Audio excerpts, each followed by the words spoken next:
I work for the Metro Nashville Police Department Property Crimes Division. Most of my days are paperwork and follow-ups on burglaries. Nothing glamorous, but the habit of noticing small things sticks with you.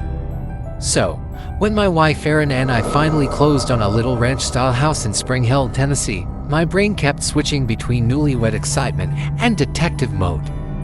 We moved in on a humid Friday in late September. The neighborhood felt safe. Dog walkers, yards full of college football flags, and a hardware store that still cut keys by hand. The sellers had already moved to Florida, so the place was empty, except for the basic appliances they left behind. The second night, after stacking the last of our own boxes in the guest room, I decided to map out where smoke alarms and attic access panels were. Old habit. I climbed the pull-down ladder in the hallway ceiling. One sweep with my flashlight, and I froze. 13 cardboard boxes sat against the rafters, neatly taped, each marked with a thick black marker. Lofton, Larkspur Drive was 25 miles north, nowhere near our old apartment or the seller's forwarding address. Erin climbed halfway up the ladder and looked over my shoulder. "Did the movers mess up?" she asked. "Maybe. But they inventoried everything we sent."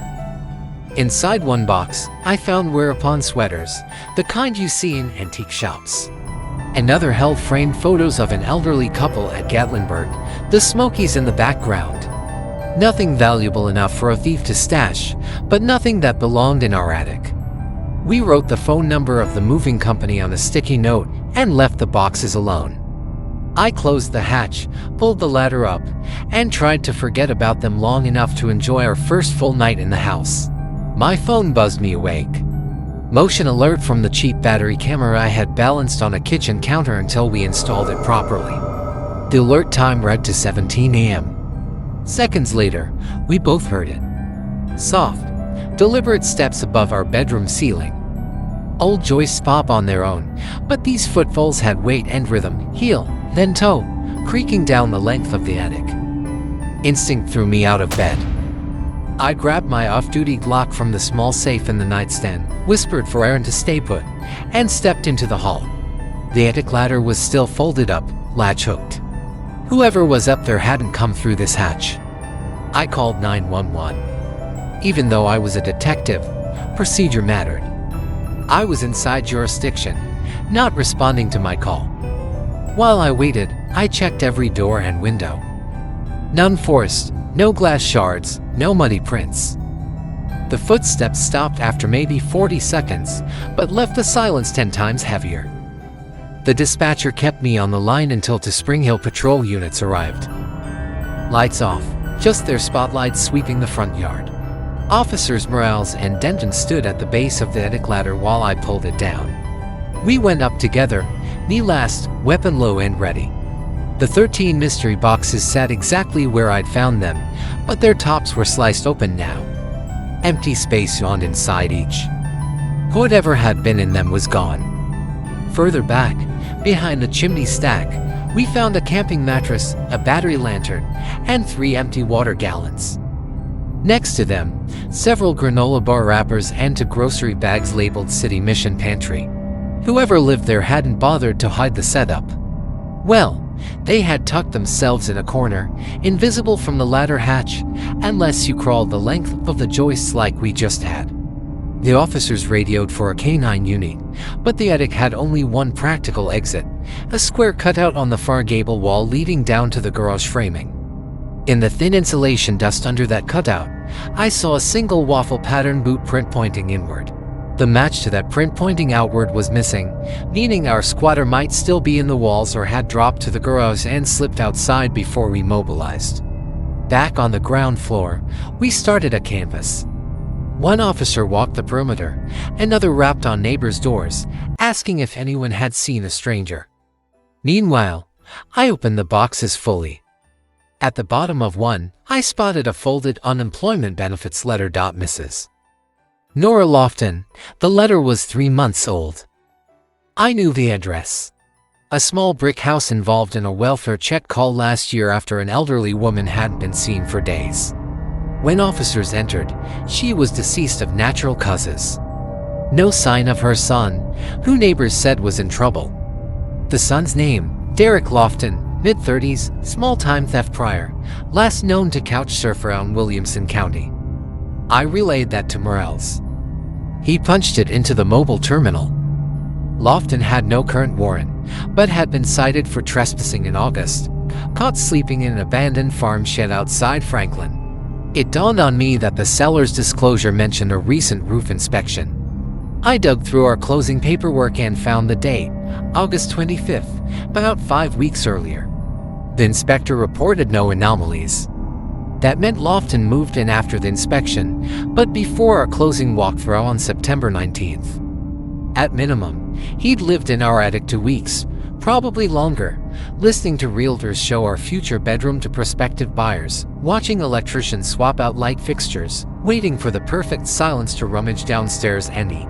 When the patrol sergeant arrived, we set up a perimeter search with thermal cameras. They found nothing by dawn. Whoever had stolen the attic life with surreptitious calm had melted away. Sunday afternoon, I drove to Franklin and spoke with a neighbor of Mrs. Lofton.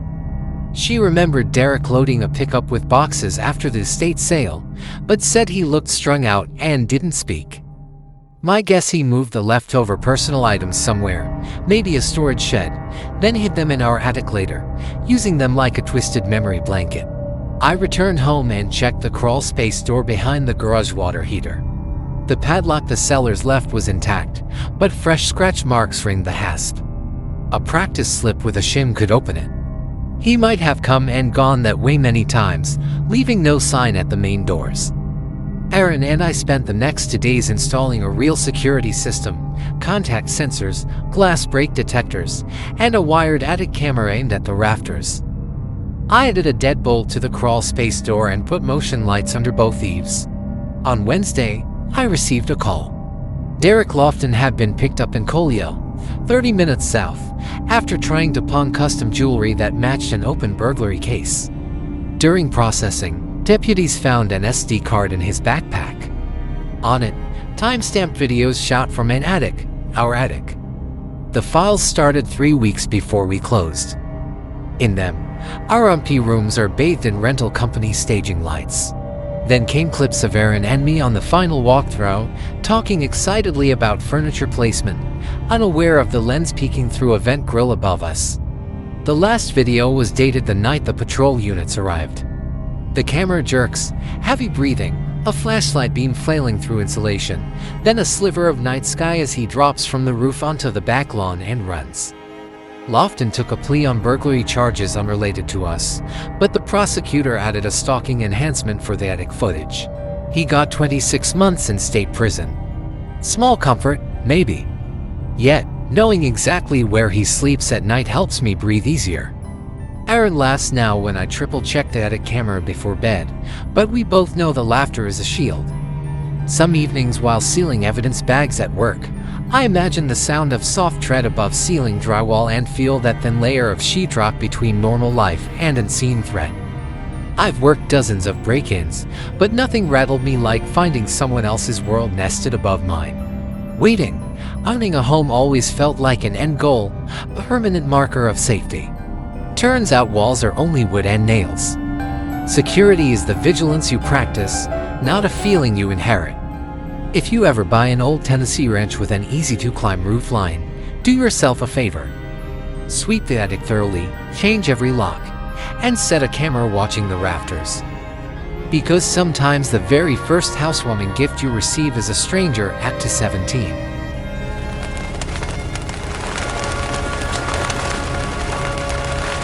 The first notification came through at 3:17 a.m., a soft ding from my phone that sliced through the dead silence of my bedroom. It was a motion alert from my doorbell camera. And the image it showed made my blood, still thick with sleep, run cold. It was Mrs. Gable, my neighbor, the one who had died of a stroke 4 months ago. The video was grainy, illuminated only by the weak, yellowish glow of my porch light. She was standing stiffly on the welcome mat, her head tilted slightly, wearing the same heavy, cable-knit cardigan I'd seen her in 1,000 times. Her face was turned directly toward the camera lens, and she was smiling. Not a warm, friendly smile, but a wide, rigid stretch of the lips that didn't touch her eyes. They were dark and vacant. The notification banner read, "Motion detected person." I lay there, heart hammering against my ribs, staring at the frozen image until the screen went black.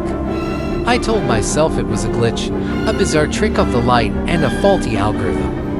I deleted the video and tried to forget. But a week later, it happened again. Same time, 3:17 a.m. The same soft ding. The same frozen smile on Mrs. Gable's pallid face. This time, I noticed details. The hem of her housecoat was damp and muddy, as if she'd walked through wet earth. Her silver hair was perfectly coiffed, just as it had been in her casket. A cold dread, deeper than any I'd ever known, began to root itself in my stomach. This was no glitch. I became a prisoner to the weekly alarm. Every Tuesday night, the day she'd passed, I'd lie awake, my phone gripped in my sweaty hand, waiting for the ding. It never varied. 3:17 a.m., the camera would activate, and there she'd be. Her smile never wavered, but her position, it changed. One week, she was a step back, standing in the shadow of the porch awning.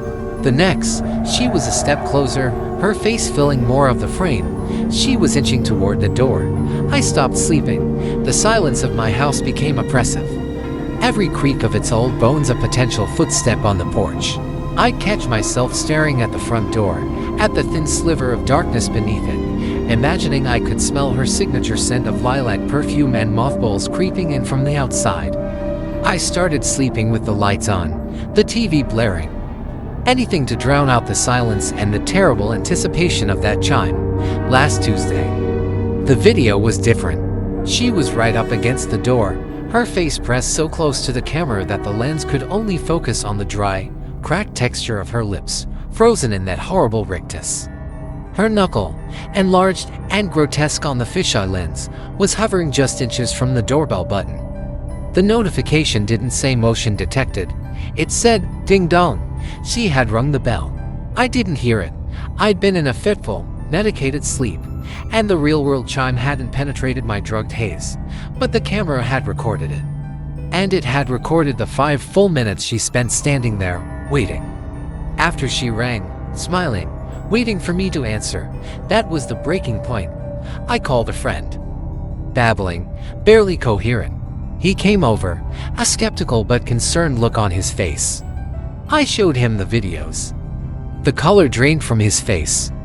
"Okay," he said, his voice tight. "Okay.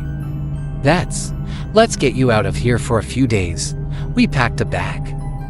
As we were heading out the door, he paused, looking at the doorbell. "We should disconnect that thing. Give you some peace." Before I could stop him, he'd found the release and popped the entire unit off its magnetic mount. He held it in his hand. "See? No more notifications."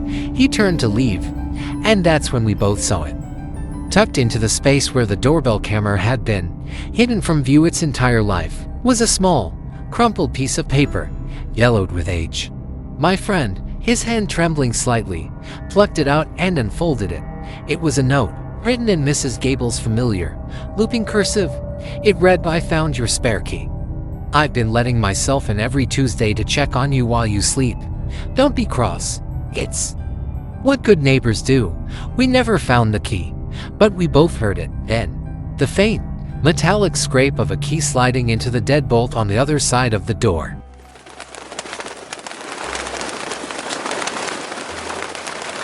I started hearing footsteps long after the hospital was supposed to be empty, heavy, deliberate, pacing the same lonely halls where the janitor worked. But when I asked around, they told me he'd been missing for weeks. I worked the night shift as a nurse in a mid-sized city hospital, and the janitor, Mr. Caldwell, was a fixture here. He was an older man with a quiet, methodical way about him, always moving through the corridors cleaning, his footsteps the only sound besides the hum of fluorescent lights and distant monitors. I used to find comfort in hearing him. It made the silence bearable during those long, lonely hours. One night, a few days after I'd returned from vacation, I noticed something odd. As I was charting notes in a near-empty wing, I heard the familiar clatter of his footsteps echoing down the hall outside my station. But when I looked up to greet him, no one was there. The sound faded around the corner, but the hall was empty to empty. I shrugged it off, tired and maybe a little sleep-deprived. Mistaking a creak or the building settling, I thought. But then I checked the staff log. Mr. Caldwell hadn't signed in for work in nearly 3 weeks. Curious, I asked the night supervisor if the janitor was sick or on leave. But the supervisor looked uncomfortable, avoiding eye contact. We haven't seen him around. Honestly, he said quietly, but the cleaning is still getting done, somehow. That night, I took the elevator down to the basement early, hoping to find a clue, an old mop cart left behind or something that would explain it. The air down there was colder than usual, damp and smelling faintly of bleach and something else, metallic and faintly rotten. As I passed the supply closet where Mr. Caldwell usually kept his cart, I heard the familiar heavy footsteps again, methodical, slow. My heart pounded. The sound passed through the concrete hallway, passing me, receding into the shadows of the lower level. I called out, "Mr. Caldwell." Only silence answered. Trying to shake off the dread, I kept working.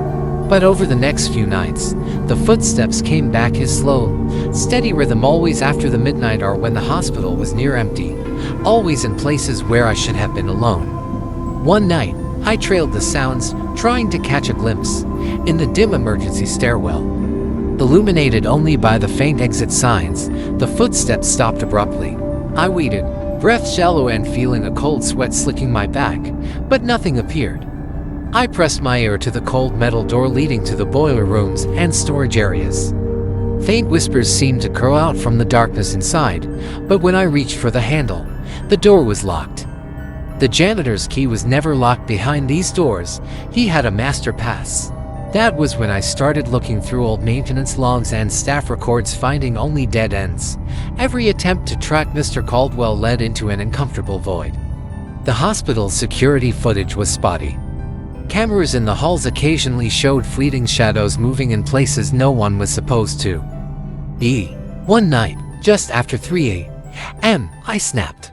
I followed the footsteps again, deeper and deeper into the maze of sterile hallways and forgotten service corridors. I swore I could smell him, the faint, highly scent of floor wax mixed with something earthy, old, like damp soil. The footsteps slowed and stopped outside a service elevator I rarely so used. The doors were slightly ajar, a sliver of darkness leaking into the hallway's pale light. I peered inside. The elevator car was empty, but the floor beneath it was covered in dust disturbed by fresh shoe prints. As I stared, the doors creaked shut, and the elevator began its slow descent into a place I'd never seen on any of the hospital's blueprints. That night, I didn't sleep. The footsteps became a rhythm in the back of my mind, taunting, patient. When I pressed the night supervisor again, he finally broke. His voice was barely a whisper. "Listen, some things we don't talk about.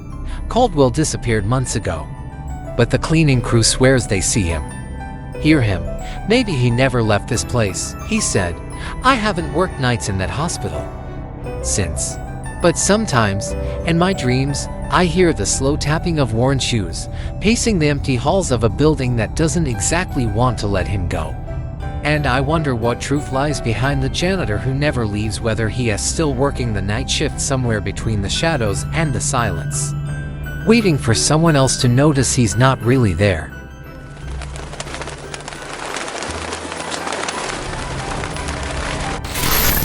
The laughter of a child is supposed to be a light, airy thing, but my daughter Chloe's new giggles from her bedroom had a low, conspiratorial tone that made the hairs on my arms stand up.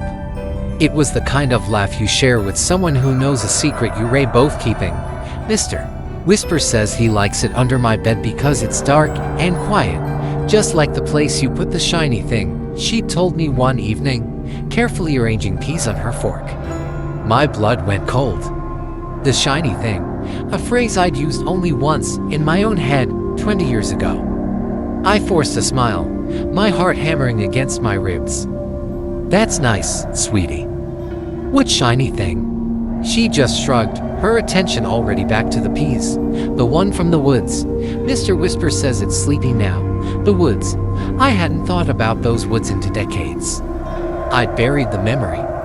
And the shiny thing, deep enough that I'd almost convinced myself it was a bad dream. But Chloe's imaginary friend was digging it up, piece by terrifying piece. But Whisper wasn't like other imaginary friends. He didn't have tea parties or want a seat at the table. He lived exclusively in the dark space under her bed, and he only spoke to her when she was alone and the lights were out. I started noticing things. The air in her room would grow still and cold, carrying a faint, coppery scent of wet earth that shouldn't have been there. Sometimes, late at night, I'd press my ear to her door and hear not the sound of her talking, but of her listening, her breathing hitched as if enthralled by a voice too quiet for me to hear. Denise curdled into full-blown terror last night. I was tucking her in, smoothing the covers over her, trying to avoid looking at the yawning darkness beneath the bed frame. Her small hand caught mine. "Daddy," she said, her voice small. "Mr. Whisper told me a story tonight." "Yeah," I said, my own voice tight. "What about a boy who was mean to you, in the big school with the red doors?" She was talking about high school, a specific boy. A knot of ice formed in my stomach. "He said you took the boy for a walk in the woods behind the football field," she continued, her eyes wide and innocent, simply reciting a story. "And you had a fight. And you had to put the shiny thing in his pocket to make him be quiet." I couldn't breathe. No one knew that. No one. I'd been so careful. The body was found, of course, but the knife, the shiny thing, was never recovered. The police had searched the area for weeks. They'd never found the rotten, hollow oak tree I'd shoved it deep inside of, a secret known only to me and the worms. Chloe's next words were a whisper, a perfect mimicry of a secret being shared. "He says it's still there, in the old tree that smells like rot. He says the tree's been hungry for more ever since." I pulled my hand away as if burned. I stared at my daughter, at this perfect, beautiful child, and saw a conduit for something unspeakable. This wasn't imagination. This was an excavation. Mr. Whisper wasn't a friend. He was a historian of my sins, and he was teaching them to my little girl. I fled her room, my mind screaming. I spent the night on the couch, every creak of the house sounding like a footstep from her room. This morning, I tried to rationalize it. Maybe I'd talked in my sleep. Maybe she'd found an old diary. But I'd never kept a diary. I'd never spoken a word of it to anyone. Just an hour ago, I went into her room to gather her laundry. As I turned to leave, a small, quiet voice emerged from under the bed. It wasn't Chloe's. It was dry, rasping, and ancient, the sound of leaves crumbling over bone. "She's wrong, you know," it whispered. "The tree wasn't hungry. I was." I dropped the laundry basket and stumbled backward, slamming the door shut. I'm sitting now with my back against it, blocking the way out. I can hear Chloe on the other side, her small fists pounding on the wood. "Daddy," she's crying. "Let me out. It's dark in here, Mr. Whisper says he's sorry. He says he just wants to play. He says he wants to show me the shiny thing," but her voice is changing. It's deepening, layering with that other, drier sound. And the pounding on the door doesn't sound like small fists anymore. It sounds like something hard, and sharp, and impatient.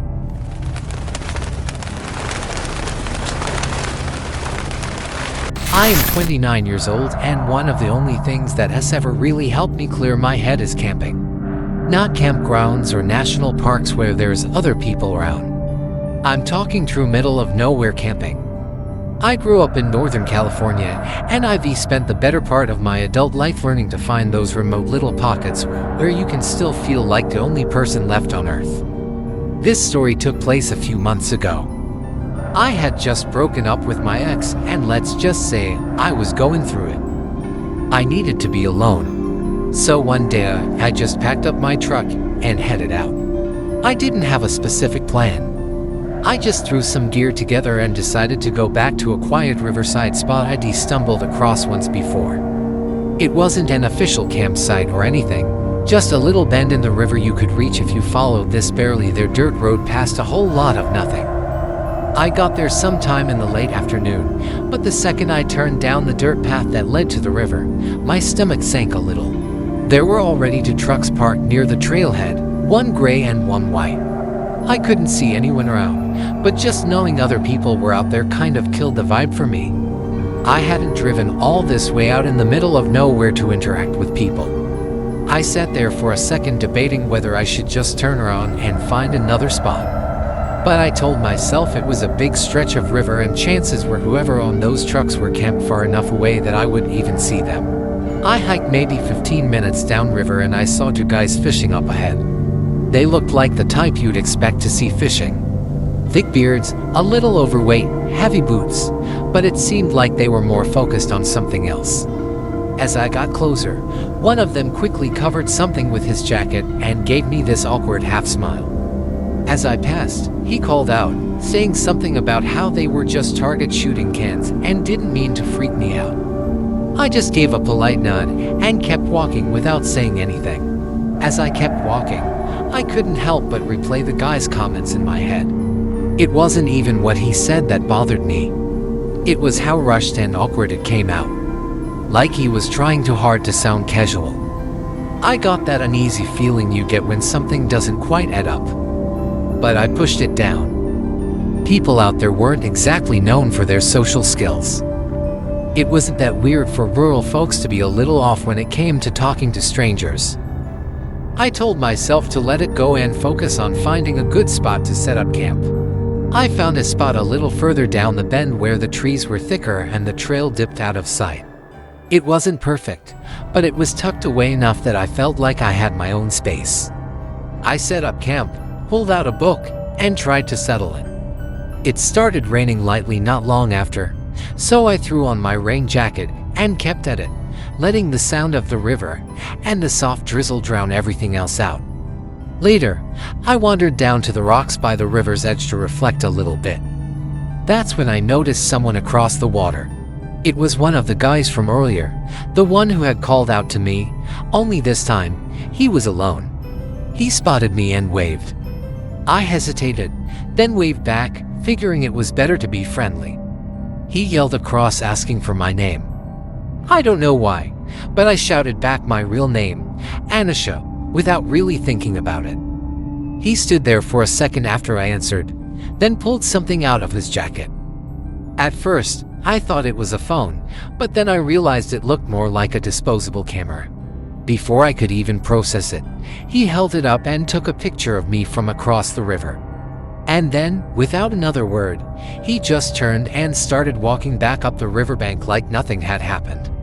I was beyond creeped out. The weird speech patterns and mannerisms were one thing, but taking a picture of me, that was next level strange. I headed back to my campsite and just figured I'd stay put for the rest of the night. After the sun went down, I crawled into my tent and tried to get some sleep, but my mind wouldn't shut off. I kept replaying the breakup in my head, picking apart every word, every mistake, every what if. I don't know how long I lied there like that, just listening to the river and the light patter of rain against the tent. At some point though, I started hearing something else. Faint uneven sounds like someone stepping carefully over wet ground.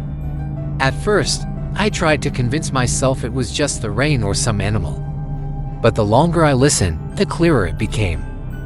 Footsteps circling the campsite.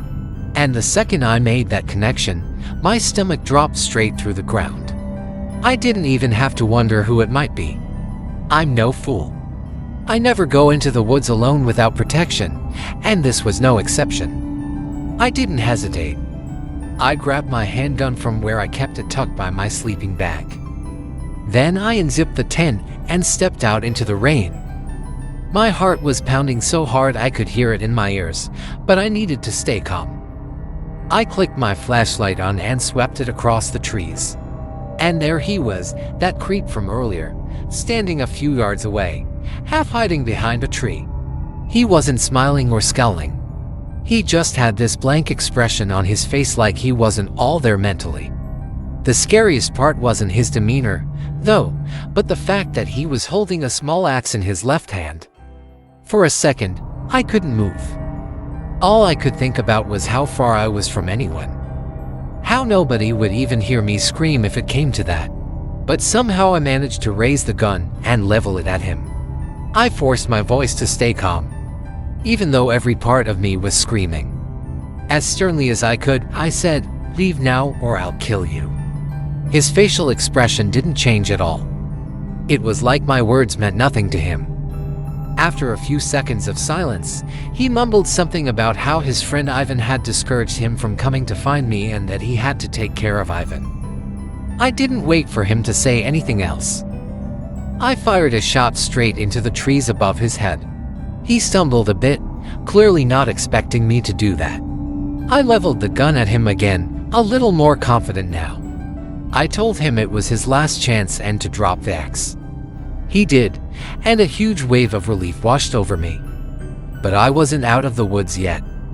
I told him to take his shoes off so that he'd have trouble following me, and then made sure he didn't have any other weapons on his person. Once I was sure he wasn't armed, I told him to go to my tent and grab my gear. I watched him like a hawk as he fumbled with my stuff, forcing him to toss it all out into the open where I could see it. I packed the essentials as fast as I could, never letting him out of my sight. I jammed the axe into my backpack and made sure I wasn't forgetting anything. I'd have to leave the tent behind, but that was a small price to pay for staying alive. I then grabbed his shoes and threw them as far as I could into the darkness, and I told him to walk in the opposite direction. I kept the light on him the whole time, and the moment he walked far enough out of sight, I turned and started hiking back up the river as fast as I could.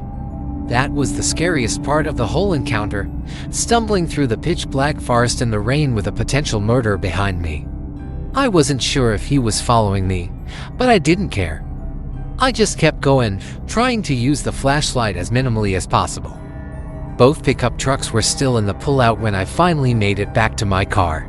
I didn't stop, though. I threw everything in and sped out of there. When I got cell service back, I called the police and reported the whole incident, describing my location as best as I could. A few months have passed since then, and I'm not sure if anything ever came of it, but I'm not going out of my way to find out. What still scares me most about the whole thing is that comment he made about his friend Ivan, that he took care of him.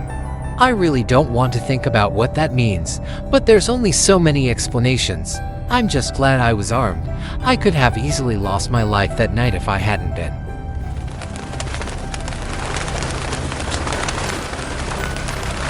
The first time I heard the whisper, I thought it was the wind sneaking through old floorboards until it called my name from behind a door I didn't even know existed. Now I hear it every night, begging me to open what should stay closed. I bought the house last fall. It was one of those too good to be true deals, a big old farmhouse tucked at the edge of town, all creaking floors and peeling wallpaper. I'd spent years saving for my own place, and this one felt like it was waiting just for me. I found the door my second weekend. I was cleaning out the upstairs hallway closet when I noticed the back panel didn't look right. Different wood, newer nails. I tapped on it and felt a hollow echo where there shouldn't have been one. I pried it loose with a butter knife. Behind it was a narrow doorway, sealed with a rusted padlock that looked older than the house itself. At first, I was more curious than scared. I texted the realtor. She swore there was no mention of an extra room in any papers. I even called the county records office. Nothing. Just an empty space on the blueprint, like whoever built it wanted it forgotten. That night, I lay in bed thinking about it. What could be behind a hidden door like that? Old family heirlooms, junk left behind by the last owner. I told myself I'd leave it alone. But curiosity doesn't sleep. It whispers. The first whisper came around 2 a.m. I'd been drifting off when I heard it, soft, almost gentle, like someone speaking through cotton. I sat up, held my breath. For a moment, I thought it was the house shifting, the wind in the walls.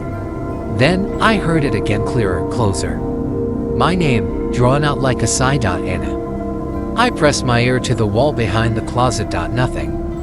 Just the faint smell of old wood and dust that never went away. By the third night, the whispering came like clockwork. It always started soft, then rose into frantic, "Hush, please." I couldn't make out except for my name, always my name. "Anna, please." The voice sounded tired, dry, like it had been waiting for years. I thought about moving out, but where would I go? I'd poured everything I had into this place. So instead, I bought bolt cutters. The lock gave way with a dull snap that echoed through the empty hallway. The door swung inward on stiff hinges, releasing a rush of air so cold it made my eyes water. I stood there with my flashlight, breathing in that stale chill, the beam trembling in my hand. Inside was nothing, just a small, windowless room, cracked plaster walls, bare wooden floorboards. Dusty and warped. But the air smelled wrong, sweet and rotten at the same time, like flowers left to mold in a locked box. I stepped inside. The door creaked behind me like it didn't want to stay open. I shone my light along the walls, half expecting to see a name scratched in or a message left behind. But there was nothing. Empty except for the whispers that grew louder now, pressing at my ears from nowhere. I turned in a slow circle, heart hammering so hard I could hear the blood in my head. The voice felt like it was everywhere, but I could never catch the words, just that soft begging tone. Drifting through the cold, my flashlight flickered once, twice, then held steady. I wanted to run. Instead, I knelt down, pressing my palm to the floorboards. That's when I felt it, vibrations, like something moving just beneath the wood. Slow, rhythmic, almost like breath or scratching. I staggered back, heart slamming against my ribs. I knew I should close the door, nail it shut, forget I'd ever seen it. But when I turned to leave, the door swung shut on its own. The click of the latch echoed like a final word. I slammed my shoulder against it until it cracked open again. I didn't look back.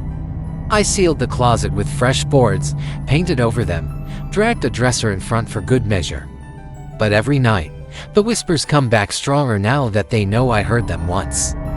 They call to me from behind the boards, pleading, coaxing, promising they'll stop if I just open the door one more time. Sometimes I find the dresser moved an inch from the wall in the morning, like something behind it is pushing out, testing if I'm ready to listen again.